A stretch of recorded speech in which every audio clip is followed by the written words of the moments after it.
Assalamualaikum warahmatullahi wabarakatuh. Raymond Picatel berpendapat bahwasanya seseorang mampu memprediksi perilaku yang akan dilakukannya dalam situasi tertentu.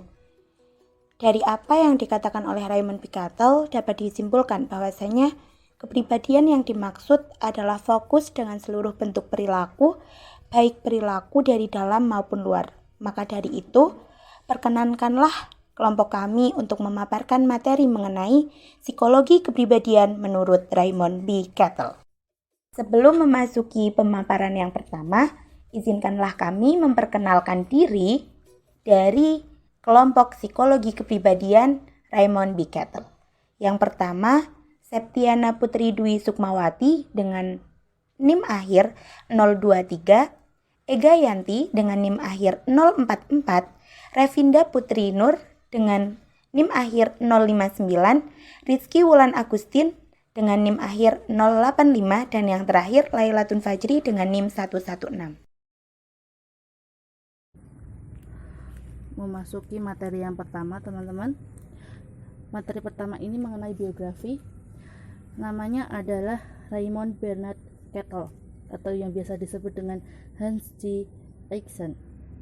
Ia lahir di Inggris pada tanggal 20 Maret 1905. Ia dibesarkan oleh ayah dan ibunya di sebuah kota yang bernama Devonshire. Pekerjaan sehari-hari ayahnya adalah seorang ahli mesin pada era Perang Dunia Pertama dan seorang ibu yang pekerjaannya adalah seorang pengusaha muda di kotanya itu. Ia memiliki banyak prestasi, yang diantaranya adalah dia telah menulis 50 buku dan 500 artikel yang telah dimuat. Dia mendapatkan gelar BSc di bidang kimia dan PhD atas bimbingan dari Carlos Spearman.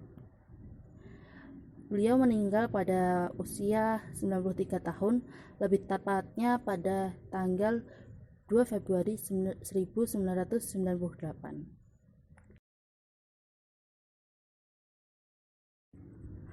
Materi yang kedua mengenai statistik.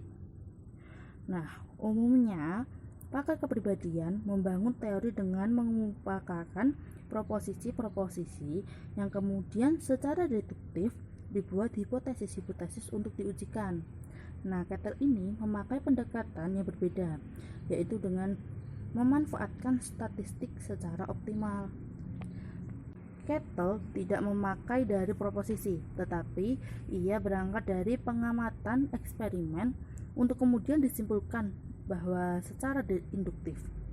Dari induksi ini disusunlah hipotesis dan pembuktian hipotesis disusun deduksi teoritik. Manakala muncul alternatif pemikirannya baru, proses dimulai dengan melakukan eksperimen dan pengamatan. Jadi pada dasarnya Picatel itu memakai pendekatan induktif ke hipotetik ke deduktif seperti itu. Karena menurut Picatel itu kepribadian itu sangat kompleks, teman-teman, sehingga eksperimen harus selalu bersifat multivarian. Eksperimen biaviriat terlalu menyederhanakan masalah dan tidak akan memperoleh gambaran kepribadian yang utuh. Pembahasan selanjutnya adalah struktur trait. Struktur trait ini ada 3 macam-macamnya loh. Yang pertama kategori trait, kemudian yang kedua adalah faktor sumber atau faktor primer, kemudian yang ketiga adalah faktor-faktor pada 16 BF. Nah, yang pertama kategori trait. Nah, dalam kategori trait ini juga dibagi menjadi beberapa macam. Di antaranya yang pertama ada kategori kepemilikan. Nah, di sini dibagi lagi nih menjadi 2, yakni trait umum dan trait khusus.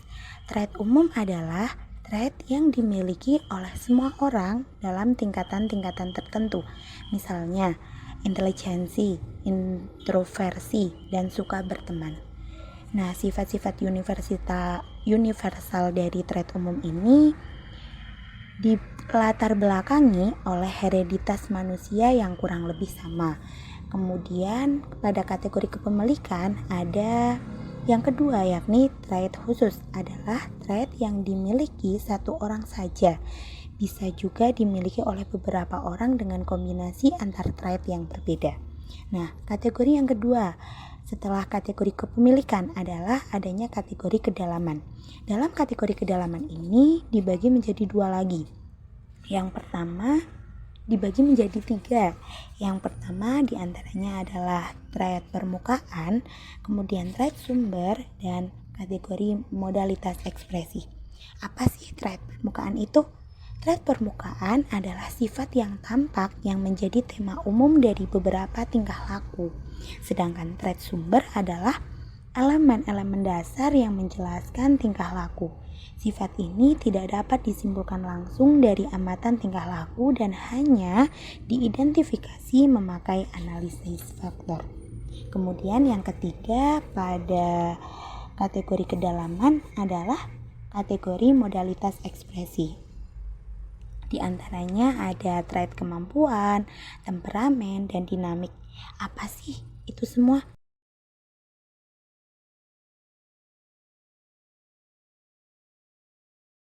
Kemudian faktor yang kedua adalah faktor sumber atau faktor primer.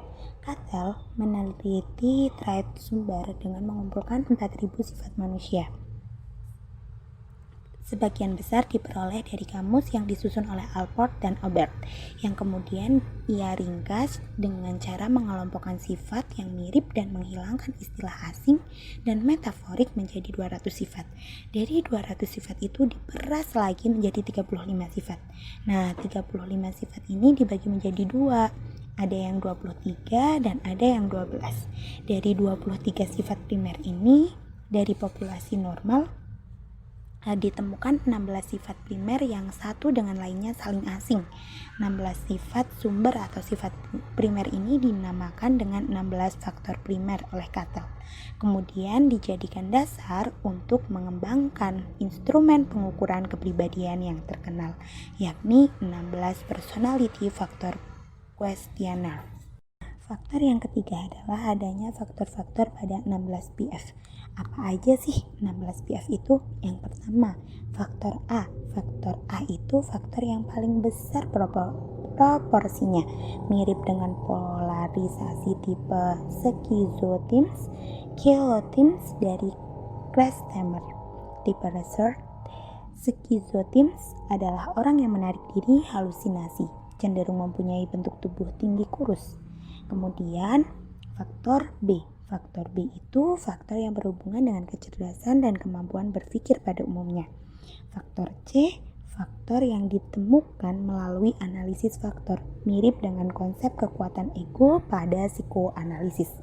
Faktor E, faktor itu berdominan pada orang yang percaya diri, sombong, congkak, agresif, bersemangat, bertenaga, berkemampuan, mementingkan diri sendiri. Sebaliknya, Emin cenderung ragu-ragu, rendah hati, ogah-ogahan, lembut, diam, dan penurut. Nah, ini berarti E plus dan Emin sama-sama mempunyai sifat positif yang dikehendaki dan sifat negatif yang tidak dikehendaki.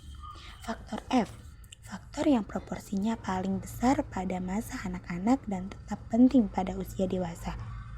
Kemudian selanjutnya ada faktor G. Faktor ini mirip dengan konsep superego loh dari Freud. Orang yang superegonya kuat cenderung memiliki ketetapan atau setia dalam tujuan mengejar tujuan ideal. Kemudian adanya faktor H. Faktor yang dipengaruhi oleh keturunan sekitar 40%. Kemudian adanya faktor I. Haria berhubungan dengan sikap disiplin dari orang tua, sedang Prensia berhubungan dengan proteksi yang berlebihan dari orang tua. Kemudian selanjutnya ada faktor L. Faktor L adalah alaksia diambil dari kata relaxation, sedang potensian adalah gabungan dari projection dan tension. Orang yang potensif cenderung mudah curiga, cemburu, dan menarik diri. Kemudian adanya faktor M. Faktor M itu merupakan gabungan dari istilah praktikal dan concordant. Sifat ini mengacu ke orang yang konvensional loh, praktis, sadar tujuan, logis, dan khawatir. Nah, selanjutnya ada faktor N. Apa sih faktor N itu? Cirinya itu orang yang naif, rendah hati, bersahaja, dan spontan. Dan di sini di faktor N juga adanya N- dan N+.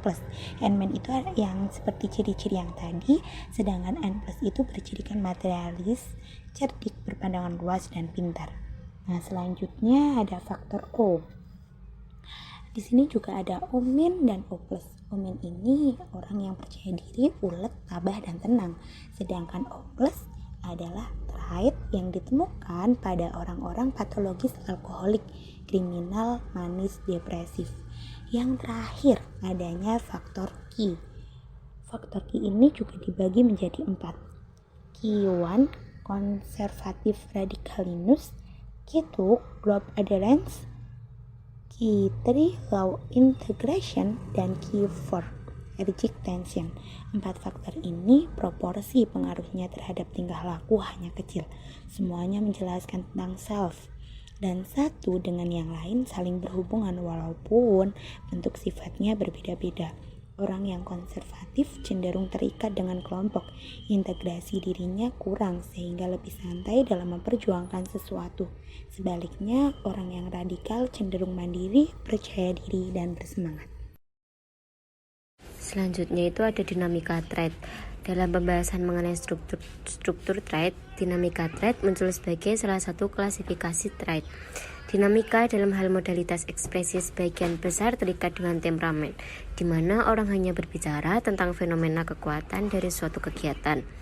Nah, bahasan mengenai dinamika trait sebagai motivasi secara spesifik, menganalisis asal-muasal penggerak trait, dan saling hubungan subsidiasi antara sikap, sentimen, dan sifat keturunan, attitude, sentimen, dan act. Nah, yang pertama itu ada sikap atau attitude.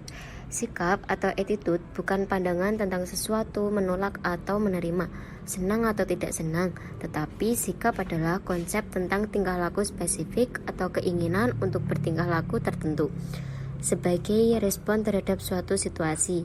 Misalnya, seseorang mahasiswi yang bernama Monica ingin belajar bahasa Prancis dengan teman sekelas tertentu.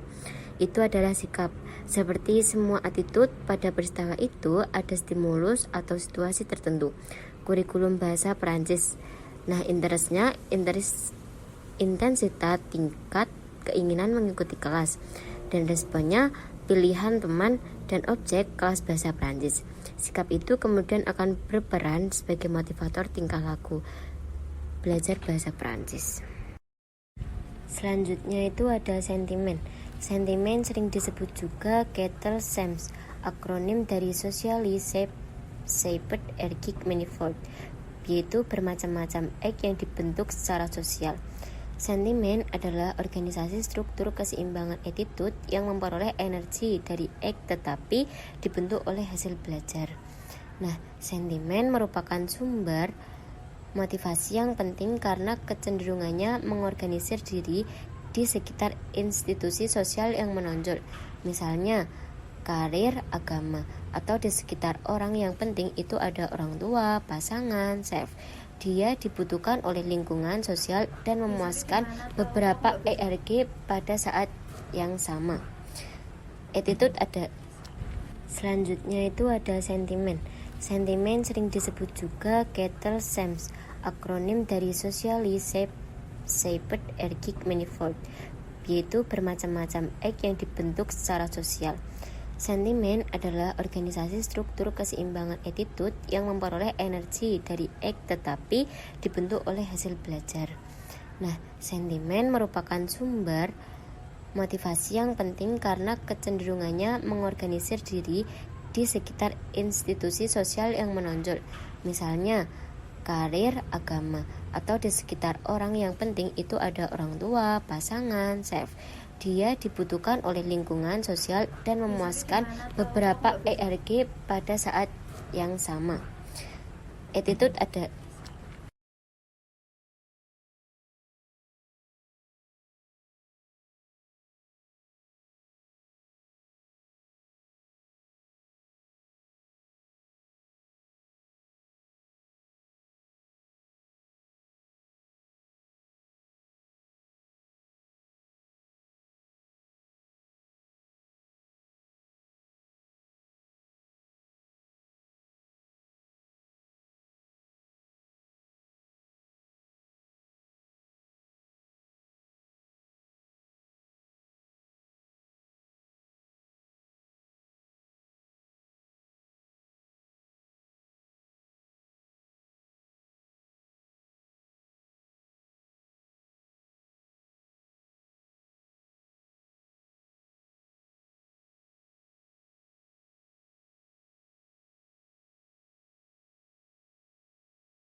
Baik, materi selanjutnya yaitu mengenai perkembangan kepribadian.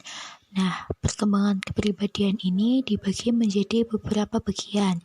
Yang pertama yaitu ada tahapan perkembangan, yang kedua ada keturunan dan lingkungan, yang ketiga ada kecemasan, dan yang keempat ada belajar.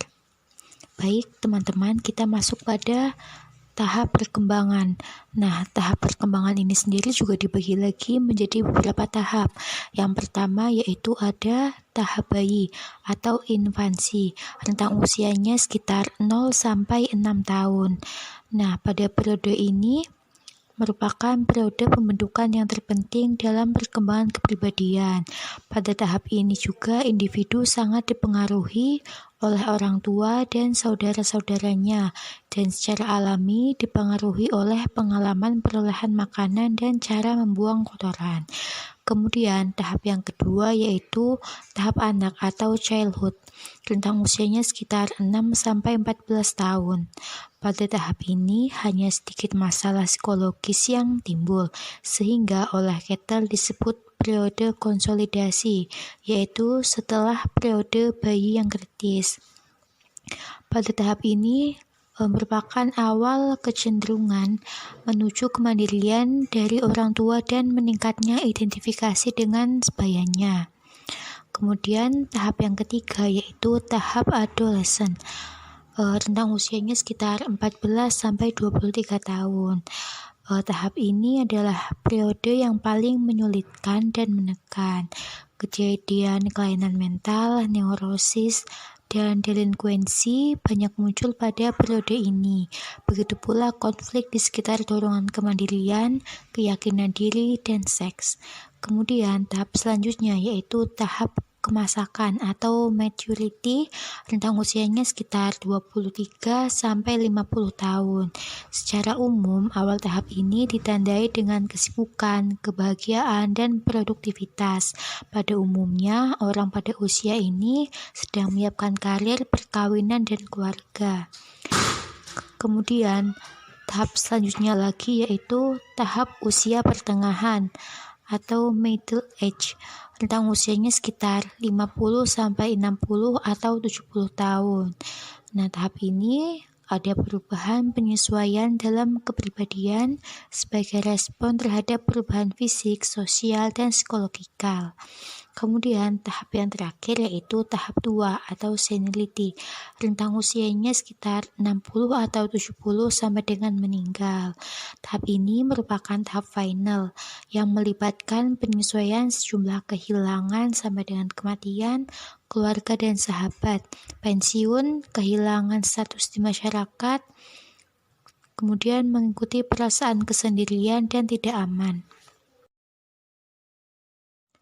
Nah, selanjutnya kita masuk pada perkembangan kepribadian pada tahap yang kedua, yaitu keturunan dan lingkungan. Di antara pakar kepribadian, Kettle yang paling besar perhatiannya terhadap pengaruh relatif dari keturunan dan lingkungan dalam pembentukan kepribadiannya. Dalam penelitiannya, Kettle menunjukkan pentingnya peran keturunan pada beberapa traits. Kemudian dalam hal trait, ada kecenderungan lingkungan tidak menghargai, bahkan memaksa faktor keturunan untuk berubah atau menyesuaikan diri. Misalnya, ketika orang dewasa mengajari anak memakai tangan kanan alih-alih tangan kiri, atau mengajari menghilangkan rasa malu. Kemudian kita masuk pada perkembangan kepribadian yaitu kecemasan. Kecemasan ini merupakan tahap selanjutnya dari perkembangan kepribadian. Kettle menekankan pentingnya kecemasan sebagai aspek kepribadian karena bahaya dampaknya terhadap fungsi fisik dan mental. Menurutnya, kecemasan itu bisa merupakan suatu keadaan sekaligus sifat dari kepribadian. Orang dapat mengalami berbagai tingkat kecemasan sebagai dampak keadaan yang mengancam atau menekan. Kemudian, tahap perkembangan kepribadian yang keempat yaitu belajar. Menurut Kettle, ada 3 jenis belajar, untuk tujuan pengembangan kepribadian. Yang pertama yaitu conditioning klasik. Nah, conditioning klasik ini secara khusus digunakan untuk mengaitkan respon emosional dengan isyarat lingkungan. Misalnya, belajar menghubungkan antara kehadiran ibu dengan perasaan tenang. Kemudian yang kedua yaitu conditioning instrumental. Belajar membentuk subsidiasi untuk memuaskan tujuan sadar. Misalnya, belajar bahwa makan siang bersama rekan bisnis dapat melancarkan penjualan sekaligus meningkatkan rasa aman atau percaya diri. Kemudian, tahap belajar yang ketiga yaitu belajar terintegrasi. Belajar terintegrasi merupakan aspek kunci ke arah pembentukan materi selanjutnya yaitu mengenai perkembangan kepribadian. Baik, yang selanjutnya yaitu aplikasi. Di dalam aplikasi ada beberapa subbab. Ada yang kedua ada yang pertama yaitu asesmen kepribadian. Ada beberapa instrumen asesmen kepribadian yang dikembangkan kita masuk pada tahap perkembangan. untuk tahap mengungkap perkembangan trait ini yang juga ditemukan dibagi oleh menjadi Kettle. beberapa Yaitu bagian. baik yang Yang dikembangkan pertama oleh Kettle yaitu sendiri tahap bayi maupun yang atau dikembangkan oleh infansi. Kettle Rentang usianya yang sekitar berkolaborasi 0 dengan sampai pakar 6 lainnya. tahun.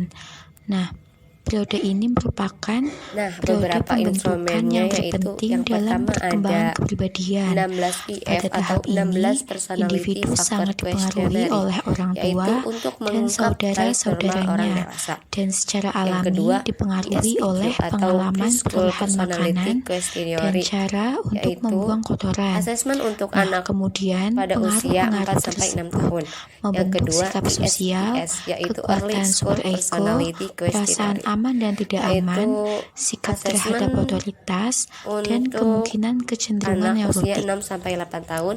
Kemudian, CPQ yaitu tahap asesmen perkembangan untuk yang anak kedua usia 8 yaitu sampai 12 tahap tahun. anak atau HSPQ childhood, yaitu rentang usianya asesmen 6 untuk anak sampai 14 remaja tahun. usia 12 sampai Pada tahap 18 tahun. ini, hanya sedikit masalah psikologis yang timbul, sehingga oleh Kettle disebut dengan periode konsolidasi, yaitu sesudah periode bayi yang kritis.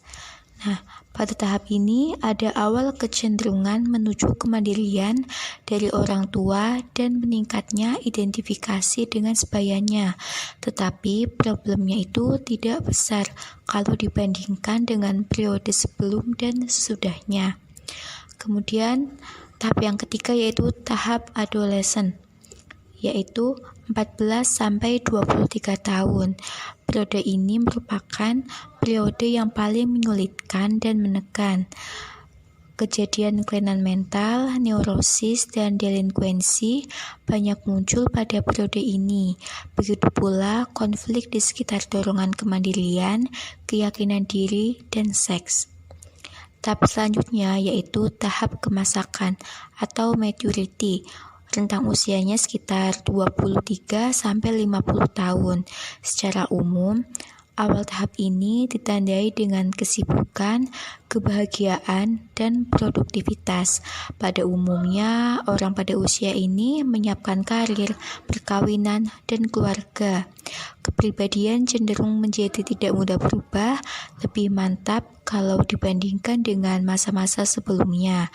Kettle juga menemukan hanya sedikit perubahan minat dan sikap pada tahap ini. Kemudian, tahap selanjutnya yaitu tahap usia pertengahan atau middle age. Usianya sekitar 50 sampai 60 atau 70 tahun. Pada tahap ini, ada perubahan penyesuaian dalam kepribadian sebagai respon terhadap perubahan fisik, sosial, dan psikologikal. Kesehatan dan kekuatan semakin redup pada tahap ini. Begitu pula dengan daya tarik pribadi. Anak-anak mulai meninggalkan rumah dan mulai ada orang dekat yang meninggal. Biasanya terjadi uji ulang terhadap nilai-nilai yang menjadi pegangan hidup. Kemudian tahap yang terakhir yaitu tahap tua atau senility. Rentang usianya sekitar 60 atau 70 tahun sampai dengan meninggal. Tahap ini merupakan tahap final yang melibatkan penyesuaian sejumlah kehilangan sampai kematian, keluarga dan sahabat, pensiun, kehilangan status di masyarakat, mengikuti perasaan kesendirian dan tidak aman. Kemudian, kita masuk pada tahap perkembangan kepribadian yang kedua, yaitu keturunan dan lingkungan. Di antara pakar kepribadian, Kettle yang paling besar perhatiannya terhadap pengaruh relatif dari keturunan dan lingkungan dalam pembentukan kepribadian. Dari penelitiannya, Kettle menunjukkan pentingnya peran keturunan pada beberapa traits. Kemudian dalam hal trait, ada kecenderungan lingkungan tidak menghargai, bahkan memaksa faktor keturunan untuk berubah atau menyesuaikan diri. Misalnya ketika orang dewasa mengajari anak memakai tangan kanan alih-alih tangan kiri, atau mengajari menghilangkan rasa malu.